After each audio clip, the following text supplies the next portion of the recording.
acute renal failure. He worked as a landscaper, and he'd been working through the 105-degree heat waves that had been going on for the prior week. That's when I realized the problem was bigger than what I could do as an individual doctor, that climate change was fundamentally a health issue, and that I needed to get out of my comfort zone and work on climate change and to engage the rest of the health community in collective action. So fortunately, GJ recovered, and we now have a whole community of health professionals brought together by the Medical Society Consortium who are making a difference on climate change. By the time we leave today, I hope you agree that strengthening democracy is foundational to solving the climate health emergency, an essential part of our work for 2022. So the plan today is to take you along on our climate health and democracy journey, how we started, where we've been, the lessons we've learned, where we are now, focusing on a unique role for the health voice and where we might be able to go, doing some brainstorming together. So we started back in 2020. The group formed, Climate Health Now formed, as Margie said, at the student strike. And then early in 2020, we started getting very concerned when we saw that the COVID pandemic was likely to interfere with voting, both by preventing people from going to the polls because they were scared, or getting COVID if they did. It was an untenable situation. So we started looking around to see what we could do. And we did a landscape analysis and realized that the Union of Concerned Scientists was also working on this. And together we put on our first action R, which you guys are doing today, taking action during your meeting, which was healthy voting for a healthy future. Working with the Union of Concerned Scientists, we did a whole project that started with a letter to California County election officials, helping them to understand what they needed to do to make vote-in mailing more trusted and also to make in-person voting safer. And as we were working on that, we were encouraged to do an op-ed. And as we were writing the op-ed, we realized it would be much more effective if it was coming from people in the front lines in each of the states that were being affected. So we reached out across the country, often through the consortium and our affiliates there, and were able to contact 30 authors. We submitted 25 op-eds in 9 states, and 7 were actually published, which is a terrific outcome, thanks to all those co-authors, that basically said that you might be surprised to see a doctor writing a prescription for healthy voting, but this is what we need to do, and explaining why this was so important, why this was a health issue. And at that same action hour, we first met Bev Harp from the Medical Society Consortium, who introduced us to the Vote ER, which had QR codes, badge buddies, for individual doctors to talk to their patients. No. And we did an action hour and asked people on the meeting to request a lanyard right there and then to help register their patients to vote.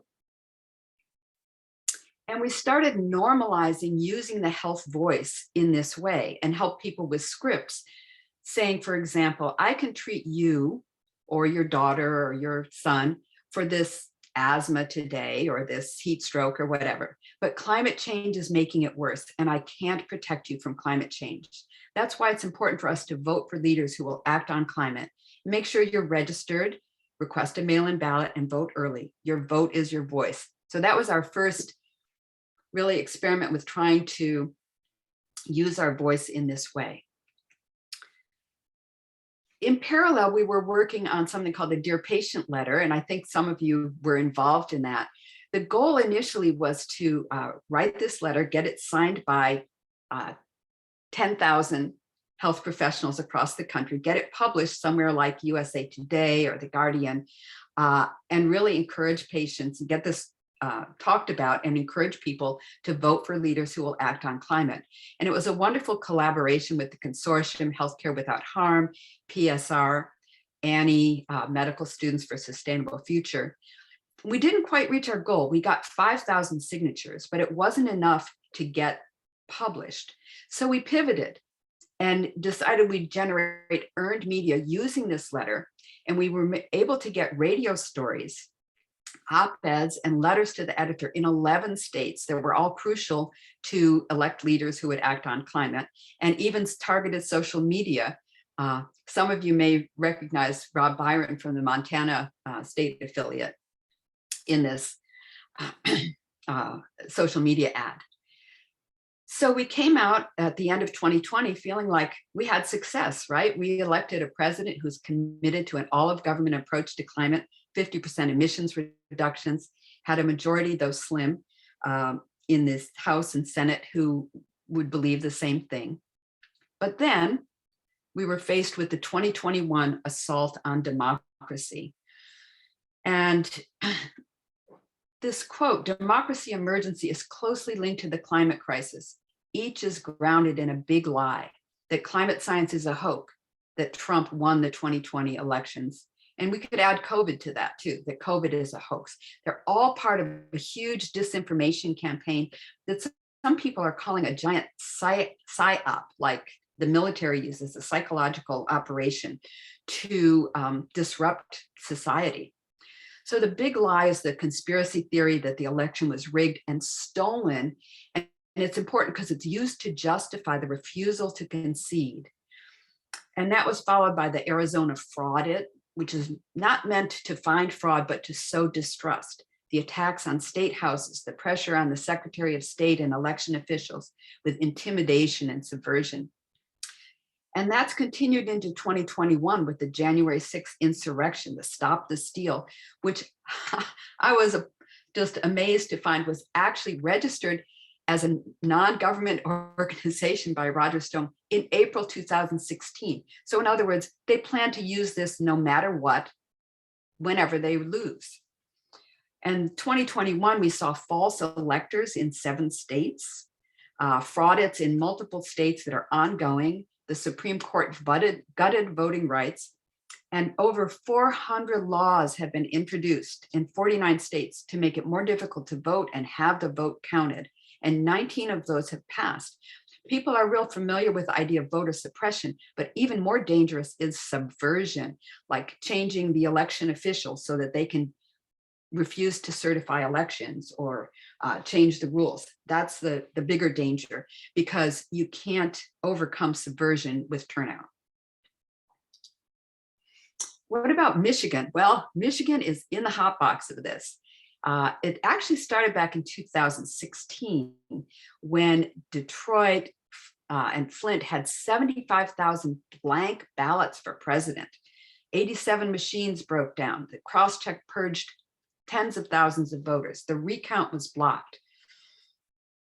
In 2020 and 2021, we've seen a kidnap and murder plot on Governor Whitmer. I'm sure you guys know more about that than I do. Michigan was one of the states that submitted a slate of false electors to the National Archives.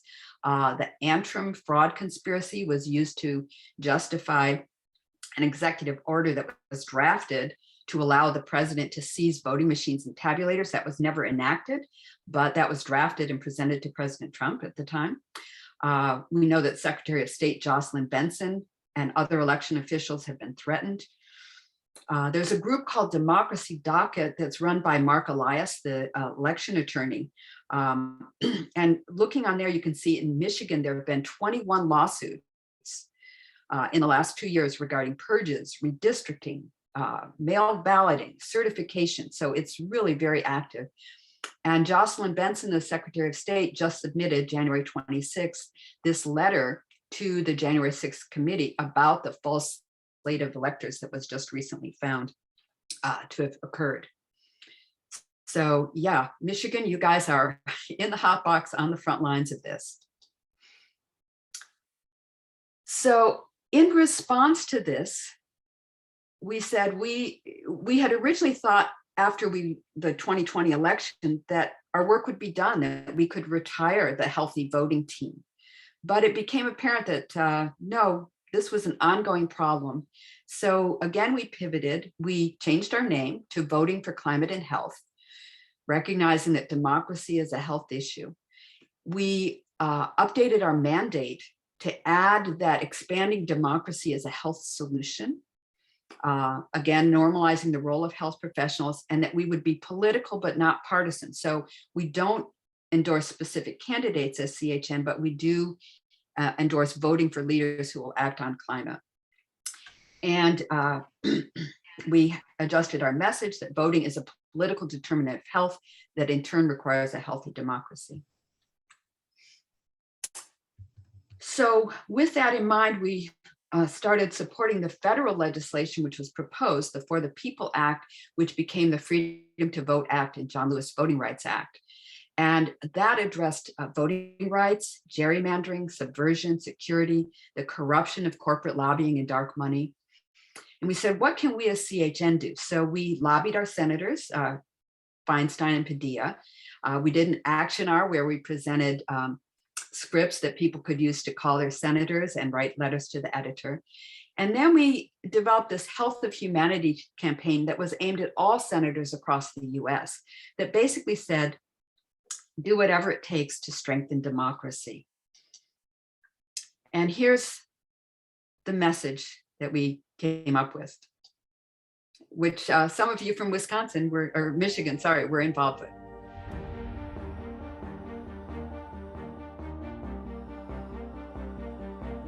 Dear Senator, we are doctors, we are nurses, and health professionals speaking out because climate change is a human health emergency. Our prescription: start by healing democracy. Because voting is a social determinant of health. Our patients are dying of extreme heat. They're choking on wildfire smoke. And traumatized by hurricanes and floods. The IPCC just issued a code red for humanity. A code red. The individual care we provide is no match for the harms from climate change. Collective action to lower greenhouse gas emissions is essential. Most Americans want to move forward toward clean energy. But their voices have been silenced by cancer eating away at our democracy. Congress must ensure that the voice of all Americans can be heard. And have their vote count. The cure: eradicate voter suppression. Eradicate gerrymandering, election interference. Reform the filibuster. Do whatever it takes to save democracy. The lives of every human. You, your families, your constituents, and our patients depend on your actions. Legislators must be the healers where we cannot. Sincerely, Alan Greenglass, MD. Marlene Bluestein, MD. John W. Aldis, Doctor of Medicine. Teresa Rohr Hitchbaker, MD. Timothy Gibbs, MPH. Dr. Minta Phillips. Dr. Oudboignon, PhD. Bob Kitchen, MD. Kathleen Haynes, MD. Cynthia Carmichael, family physician. Victoria Cummings, medical doctor. Dr. Jeffrey B. Ritterman, MD.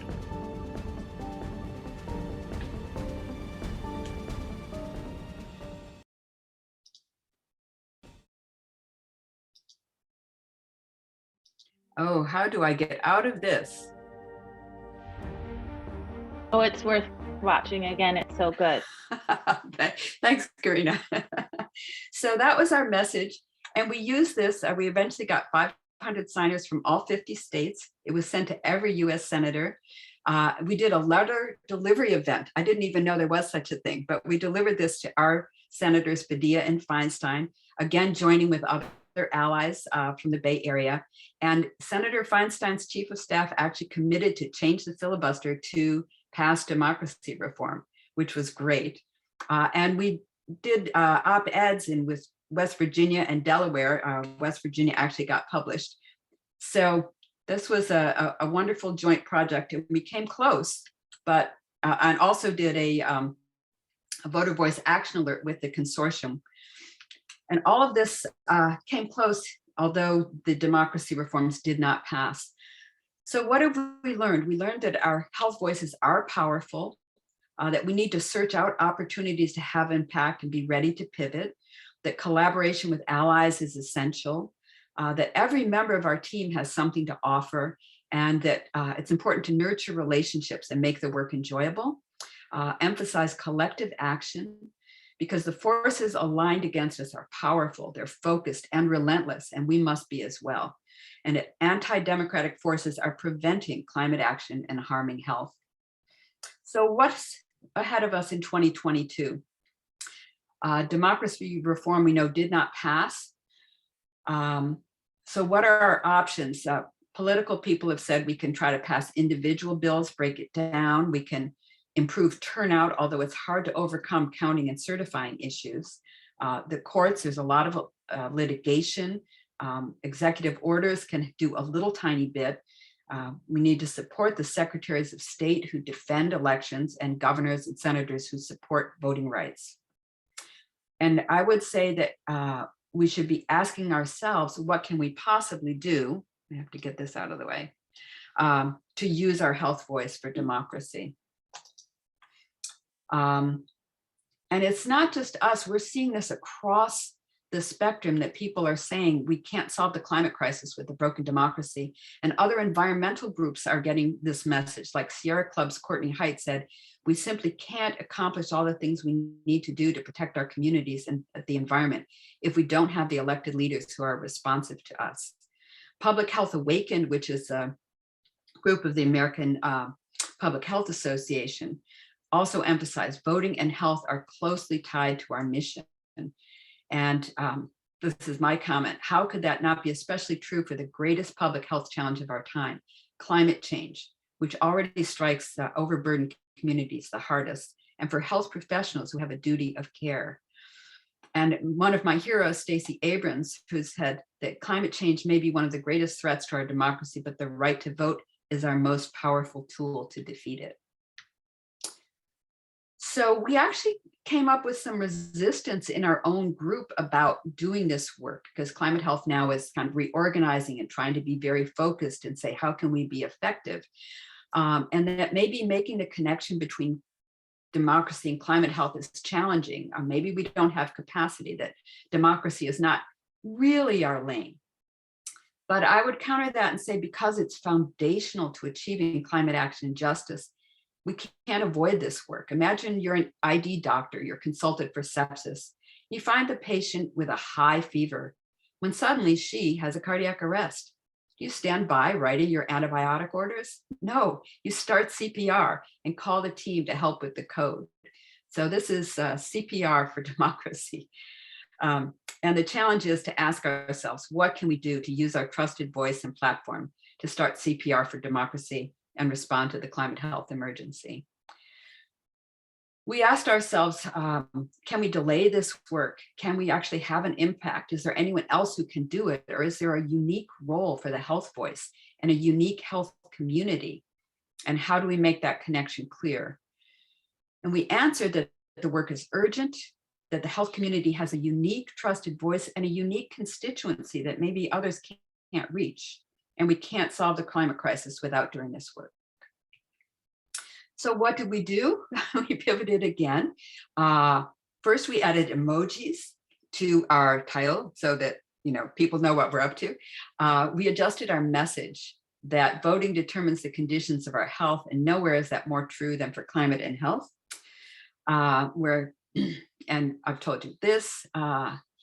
And our remedy, we decided that we would work on expanding the electorate of patients who vote for climate and health using healthcare-facing voter registration of low propensity voters in underserved EJ communities, the youth and the poor, who often have no other civic engagement.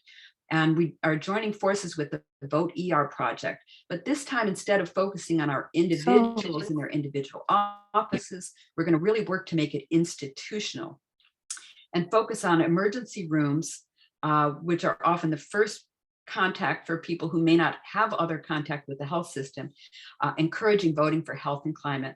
And then later we'll pivot to candidate questions that turn out for climate candidates. Why are we doing this? Vote ER showed very clearly that the subset of the unregistered eligible voters overlapped very highly with the most marginalized people in our healthcare system. And I want to show you this 4-minute video that talks about what Vote ER does, how it was founded, and why this is so important. I wish I could tell you that was my one story about that one time I saw a child mutilated by bullets, or that time I cared for a family so hungry they came to the emergency department simply for food, or that one time where I couldn't discharge a child home simply because there was no home for them to go to. See, it's not just one story, and it's just one time. There's just far too many to count. And COVID-19 is just exposing how broken our healthcare system is. I remember at the beginning of the pandemic, we had patients desperately asking to be tested. My response, I just didn't have any tests to send. I remember one patient asked me, well, doctor, how is that fair? I just saw the entire Brooklyn Nets got tested 2 days ago. I didn't know what to say. This spring, as the coronavirus pandemic heated up, I began to wonder what would happen with Wisconsin's spring primary. It never occurred to me that our state would actually risk people's health by holding an in-person election during a pandemic, particularly when safer alternatives were available. COVID-19 has made it harder to vote in safe and healthy ways, particularly in communities of color where we see those most impacted by failed healthcare policy. And that's not why I went into medicine. That's not why I became a pediatrician. I didn't do this to experience countless stories of how policy continues to fail children, particularly children of color. But providers like me, we can do something small but powerful, to ensure that our colleagues and our patients have a seat at the table. We've created the Healthy Democracy Kit to help you do exactly that.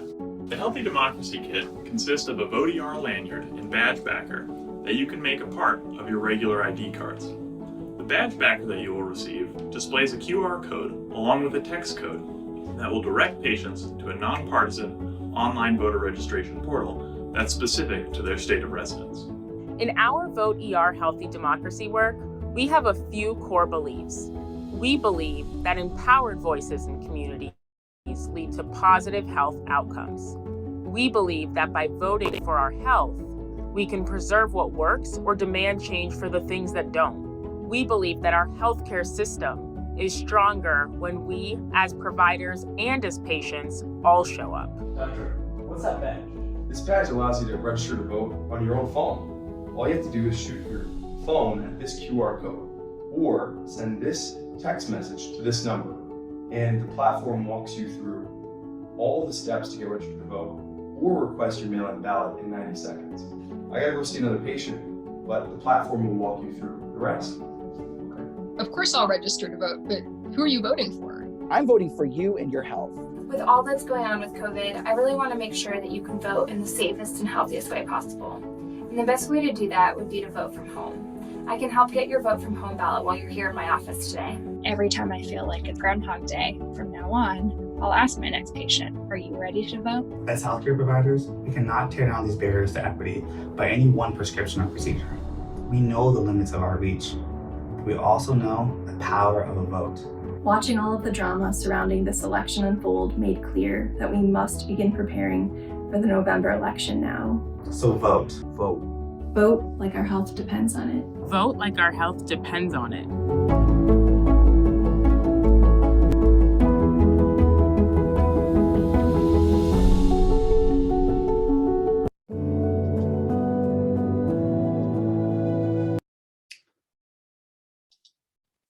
Okay. I'm having trouble getting out of this again.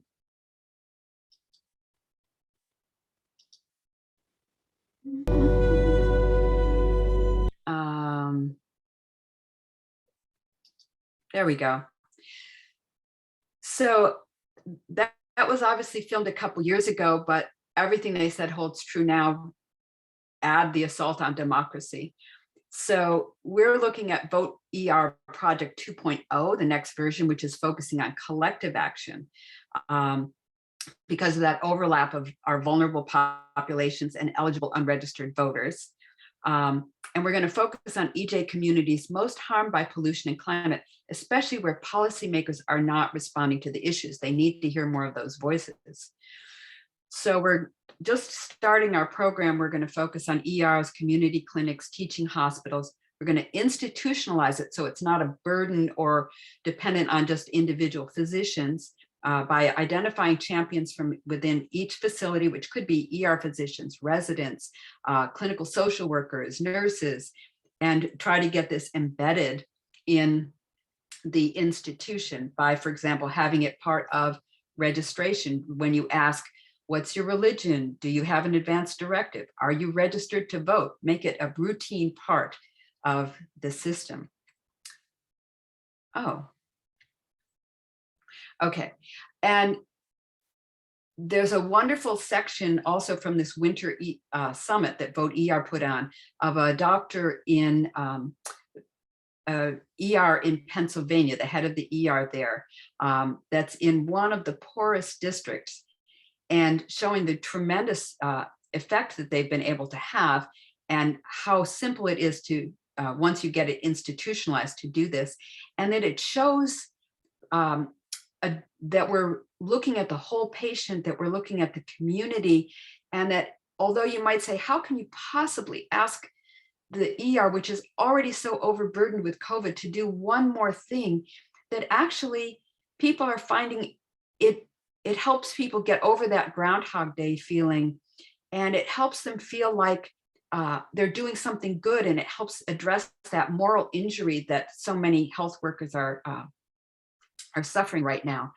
So this is the conclusion of that, and it addresses some of those issues. This is Aliyah Bhatia, who's now the acting executive director of Vote ER, having taken over for Alistair Martin.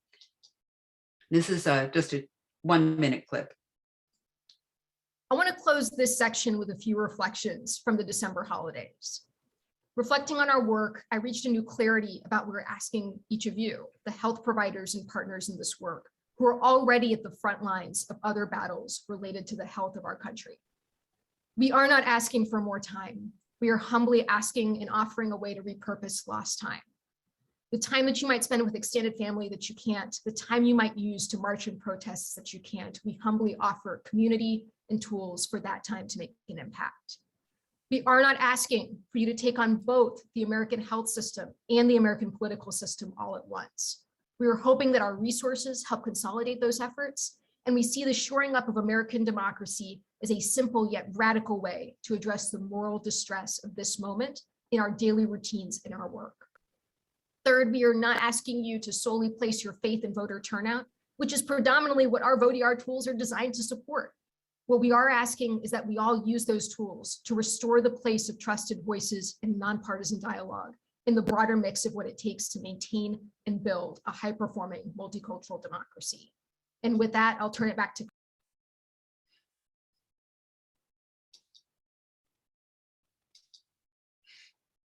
So that concludes everything that I wanted to present today. Thank you all so much for listening. And I hope we can have some time now for some questions and discussion and brainstorming about, what we can do, and if there's anything that we can do together, and what the Medical Society Consortium state affiliates might do. This is all premature. We're just introducing these ideas, but that's it. Let me stop the share.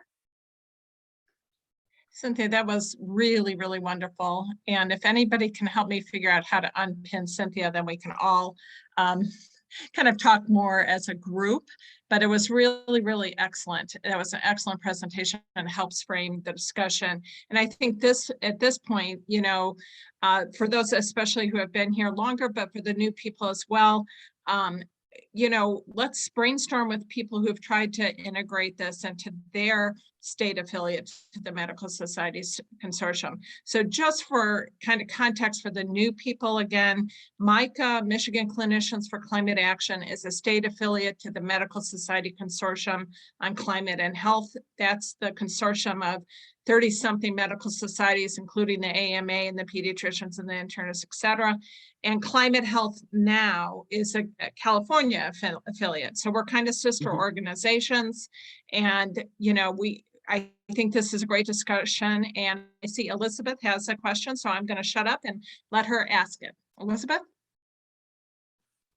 this is not so much a question as it is a statement. Cynthia, thank you so much for your presentation, because this is a topic that is extremely important to me.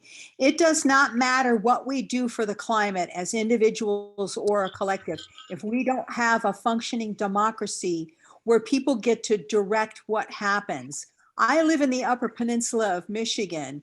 The mortality rate for COVID up here is 3.5%. That is over two times the national average. Things are so bad up here. We have people armed with assault rifles surrounding health departments so that citizens can't go in and get vaccines.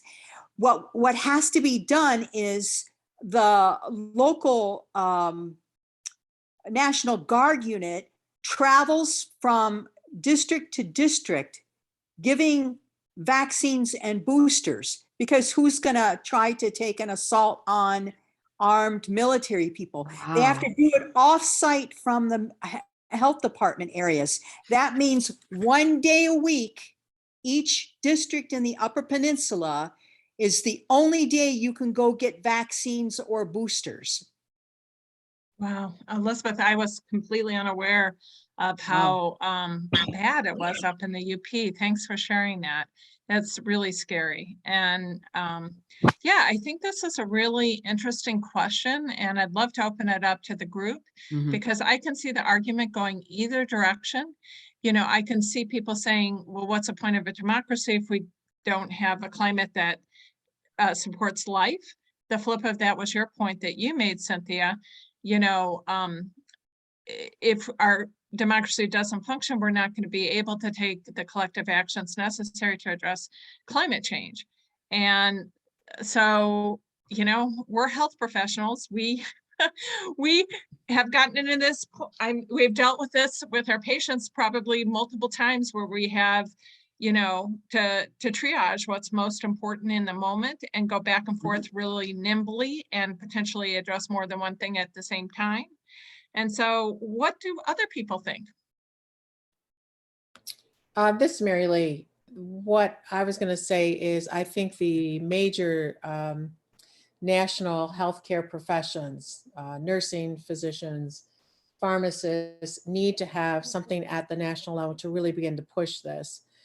I put some statistics in the chat thing. ANA also has a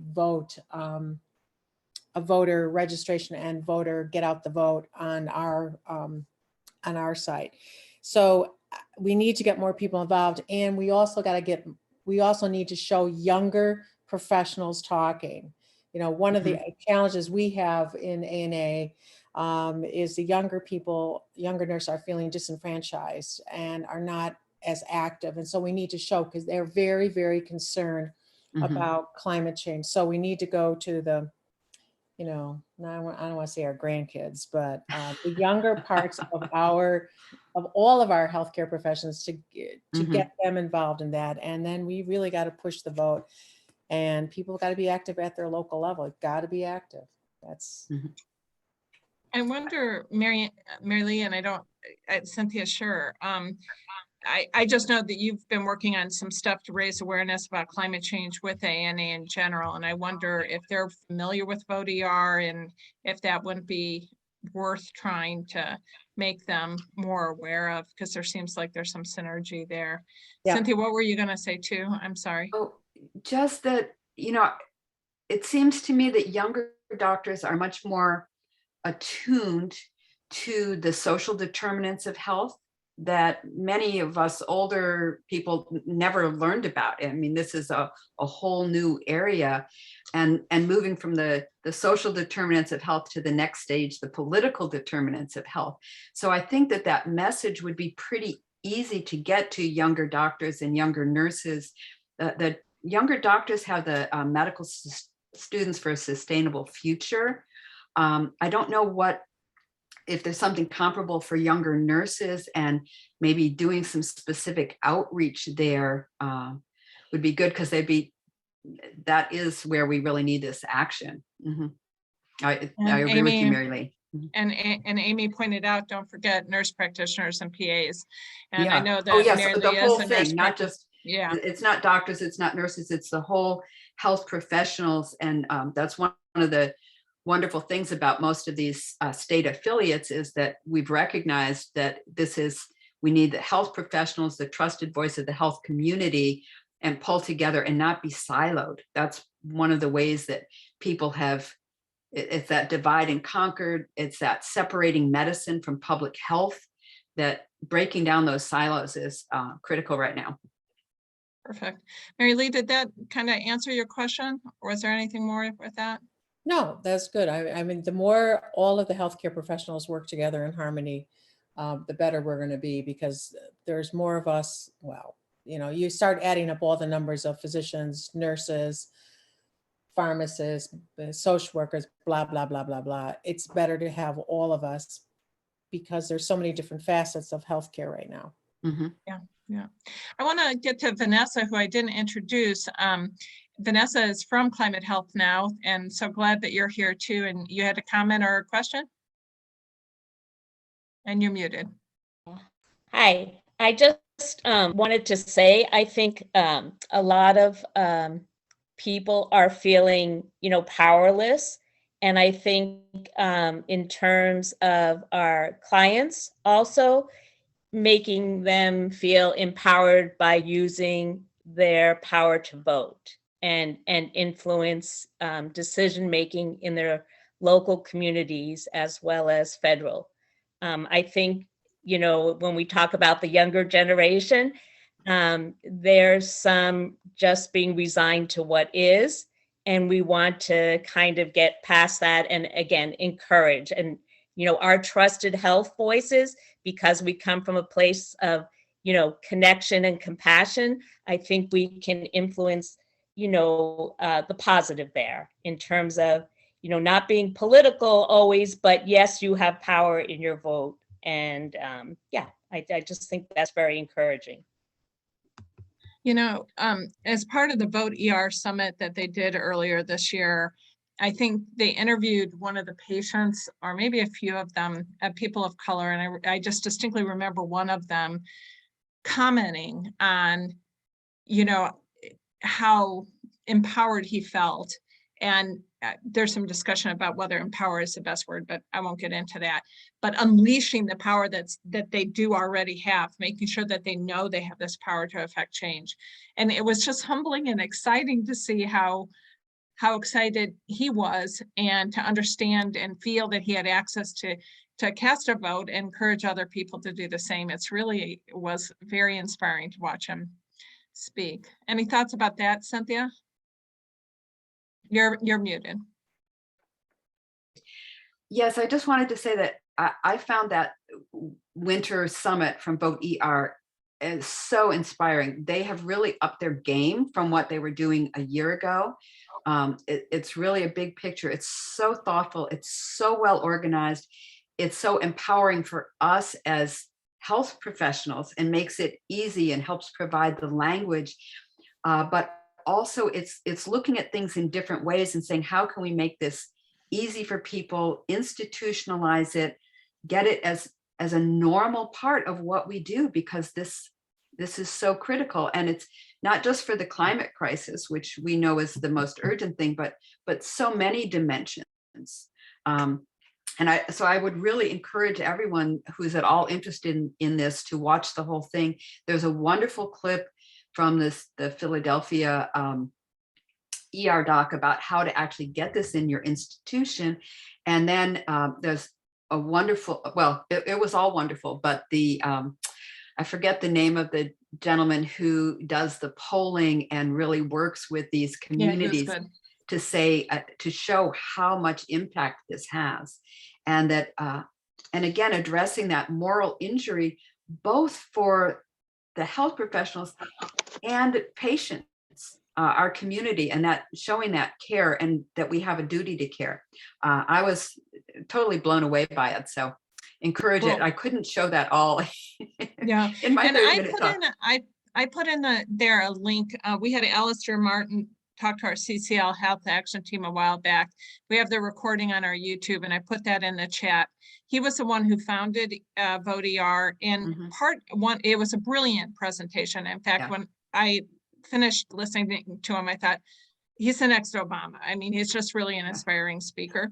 But on top of that, he showed some maps that showed, I think it was life expectancy and percentage of population that vote and how they correlate. And I thought that was pretty interesting. Jerry, you unmuted. Do you have a question? Well, I was, I'm very impressed, Cynthia, by your presentation and your manner. And I'm wondering, you know, about training ourselves to get our messages as powerful. It seems like you've worked on that. Can you share anything about that? Well, thank you very much, first of all. First, I'd say it's a group effort. I've learned so much from so many other people and organizations. Climate Health Now actually made a point of having some sessions about telling your climate story, about media, about communication, and Citizens Climate Lobby has also done a lot of that. So that was really the start in terms of getting presentations and how to do them and how to frame things in a positive way. I have Karina Mayer to thank for that, to really focus on that aspect. So there are a lot of resources, and the consortium is working on those resources. Actually, there's a social media training today.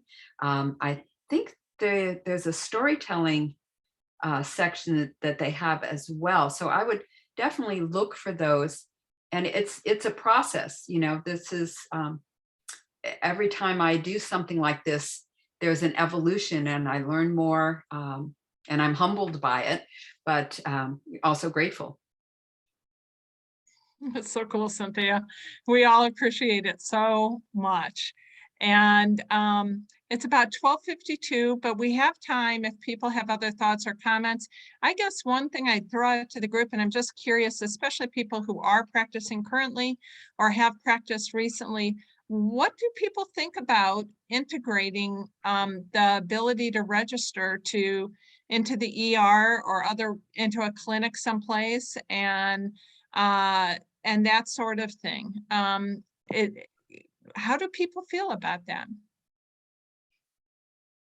I think the idea is you don't tell them who to vote or anything. You just make sure that they're registered and they have all the techniques that they can teach you how, in fact, to do that.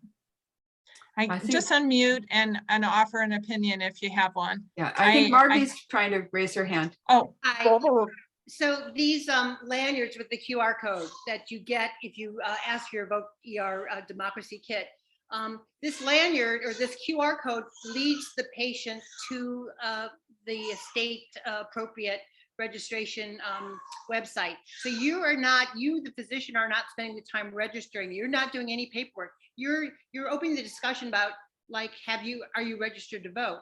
Just like you would ask your teenagers, what are you doing about drugs or birth control, blah, blah, blah. So are you registered to vote? So it's part of your sort of review of systems or social history, and it becomes normalized in your discussion with them. And this leads them to the website. You are not doing the work. You're saying, you're just hoping to create some curiosity about voting and then lead them to a place to vote. So you're not doing that work. So that's one thing. The QR code leads you to the site. That's very helpful. And yeah, and then Vote ER has on their webpage lots of materials, and actually how it's language. How do you bring this up to your patients? So that, I think that's hard for us because that's not part of our routine. But how do you normalize that discussion? And they have some helpful discussions about that, and how to open it up into your institution. So they have a great website. Yeah, I was going to say that. I thought that they actually helped you figure out how to bring it up to your administration and stuff. Julie? I was just going to say, just listening to Margie, and I think about this. I've watched the videos before, and we've talked about vote for ER, and I've been a little skeptical thinking about the physicians that I've worked with and managed, and how I would get them to do this, but thinking about saying to them, you know, I can see you're upset about such and such, you know, over abortion rights, over, you know, anything really. It doesn't have to be about climate, right? I mean, I was Right. always thinking that it was about climate, but it could be about anything that they think is unjust. And then you can hand them the card or say, pick one up, you know, as they're leaving. So I mean, duh, but it just occurred to me now. So Yeah, and I think that they are not about specifically climate change. I think it's through Cynthia's work and Vanessa's work and Margie's, I keep, sorry, forgive me for not getting your name right, and Karina's, that I think, at least for me personally, it's expanded and it helped me recognize the connection between voting and climate change. And, you know, one of the things I always put in my presentations is to remember that a vote for climate is a vote for health. Because really, you know, if our climate is good, our health is good, or has a better chance of being good. So that connection of voting and health was something that it seems a little bit of a stretch, but when you really look at it, is not really that much of a stretch. And No. that's not the core of Vote ER, but I think they're fine with that messaging. I see Amy and Elizabeth have their hands up. Okay. Maybe Amy? they just didn't put them down. I don't know. Sure. So I just wanted to say, this is Amy here. I'm a PA. I worked in the ER for 10 years, and I'm just going to play devil's advocate for here a minute. Especially with the coronavirus pandemic going on, we are overworked, we are overstressed, we have huge amounts of empathy burnout. And adding another task, whether it be to the providers, to the nurses, to the techs, can seem very overwhelming right now. So I 100% agree with this process, and realize its importance, but I can just say in certain ERs, a lot of ERs, it might be a hard sell, especially those ones that are 75, 100 plus bed ERs. Yeah. You can only imagine, Amy. Amy, I hear you so much. And that's actually why I put in that clip from Aaliyah at the end, talking about we're not asking you to do all these things, and why the making it part of the institutional normal workflow is so important. And I wish I could have had time for the 10-minute clip, which I can post afterwards, from Dr. Elizabeth Antner, I believe her name is, because it can take so little time if the institution is supporting it. If the triage person who comes in just says, you know, what's your religion? Do you have an advance directive? Are you registered to vote? That's it. And then the next person has it, and it's embedded in the discharge instructions. Here's a QR code, registered to vote if you're not already. The doctor, the nurse, the PA doesn't have to spend any particular amount of time. They may have the badge, but the QR code can be right there at registration. And then all that person, the health care person has to say is, yes, did you check the QR code? You know, we know more young people are making a change by voting, or we're concerned about your asthma and the pollution outside, and voting and letting people know how you're concerned about the environment is important. Just like that, 30 seconds or nothing if you don't have time. But that idea of getting it into the institutions, and so how we have the energy to do that, we're going to be struggling with that and learning ourselves. So I can't tell you this is going to be easy, but I think it's worth trying, and hopefully we can share our experiences again. And I'm wondering if we can maybe work with the consortium to do more of this, to put out some more of this information to show how it's done. Great. Emily, I know you have to go to the social media thing. Please make sure that you are not host, because if you're host, when you leave, everybody will be gone. Yes, I want to say, Cynthia, awesome presentation, great discussion. Amy, I am so glad that you brought up the other way of looking at things, because people